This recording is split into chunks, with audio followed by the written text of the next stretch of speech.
going to show you 3 ways to cold stratify seeds. This is important for a lot of our perennials, our herbaceous perennials, our shrubs, our trees. They need a period of cold, moist time in order to break dormancy. So one way you can do that is with a paper towel. You just need a paper towel, your seeds, and a bag. You're going to dampen the paper towel. You don't want it dripping wet, so you squeeze out any extra water. And then you just open that up. You put your seeds in here. This is some clary sage seeds. And if you wanted, you could count those seeds and see how many, and later you could count how many germinated. But this is a way. You just have them in there. You close it up. You put it in a bag that's labeled. And then you put that in the fridge. Close it up. Put it in the fridge. You could do this and keep it out and keep it warm for a plant that didn't need cold stratification. Clary sage I have trouble with germinating sometimes, so I'm trying this cold stratification. The next method is with sand or vermiculite. I'm going to use sand because that's what I have on hand here. You want a sterile medium, but I got some builder sand, and you don't want it soaking wet. You want it damp, not soaking wet, because you want these seeds to have moisture, but you don't want them to be too wet or they will go moldy. So then you take your bag that's labeled and you put that damp sand in there. And then you put your seeds in. I have some marshmallow seeds that I usually don't cold stratify, but I just read that they do need cold stratification, and they don't come up real great for me, so this will help ensure that I have better germination and more plants coming up. So there we go. I mushed it in. I maybe used more sand than I needed, but I can still see the seeds in there. You really only need 2 to 3 times the amount of sand to seeds. Anyhow, I'll close that up. On that, I'm going to label how long I'm going to have it in the fridge, 3 to 4 weeks for this marshmallow. I have the name of the marshmallow, the botanical name, the date that I did this, and then 3 to 4 weeks cold certification. So this one, once again, goes in the fridge, and then I'll bring it out and I'll plant it like normal in some potting soil. So that's the sand method. And then the last method I'm going to show you is with some potting soil.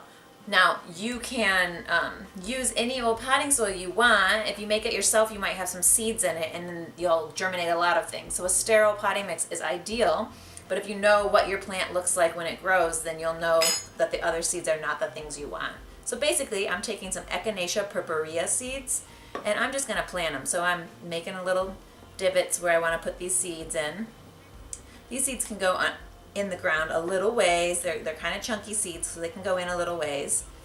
And then you can just put some seeds in. I'm going to put a couple in each spot just to make sure that I get something germinating.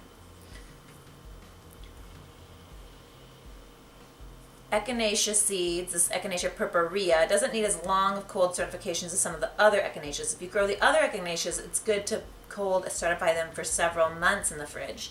So just know that these ones are more likely, the Echinacea purpurea, one of the more common ones that you buy or use medicinally, even though they're all useful medicinally. So I'm making these little divots. Anyhow, you could do that in a lot of different ways. I'm going to cover it. I'll probably add a little more soil if I don't have enough, or I'll just push them in. There, I basically planted those seeds. Now, these may come up like that if I just gave them warm temperatures, but more likely if I put this in the fridge, I could cover it, moisten this down a little more. It's a little dry in here right now. Cover it with some saran wrap, and then put it in the fridge. Make sure you have your label.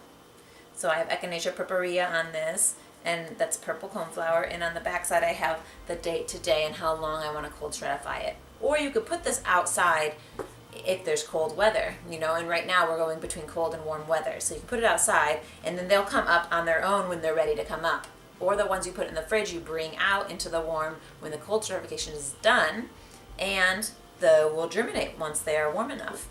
So that is how you cold stratify 3 different ways. So you have a paper towel method, which is also a great way to check germination of things because you can see them really easy. Hard to use small seeds with. And then you have the sand method, which is usually what I do.